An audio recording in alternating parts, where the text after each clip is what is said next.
এই যে দেখেন আমরা একটা প্লাইউডের ওয়ার্ড্রপ বানাইছি, কত সুন্দর লাগছে। এটা দৈর্ঘ্য আছে এল সহ 18 ফুট, হাইট আছে 9 ফুট।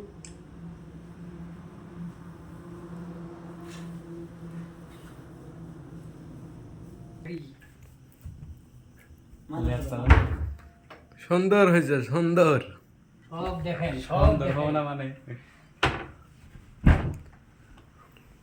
হ্যাঁ আমি ফটো তুলি একটা বুঝতে পারবে খারাপ খারাপ না ফটো ওটো একদম ঝিকঝিক করতেছে, তাই না? সব দেখেন। এই জায়গাটা সাফা হয় না, এই যে জায়গাটা ভিতরে সাফা হয়। সাবা করতে লাগবো। দেখলাম ছাড়া কোন ছিল যাই হোক, পুরো খোলাটা এখন সম্ভব না, আপনাদেরকে পরে দেখাবো। এইরকম কাম যদি কারো লাগে আমাদেরকে বলবে। পরে তো দেখবে আজকে এই পর্যন্তই।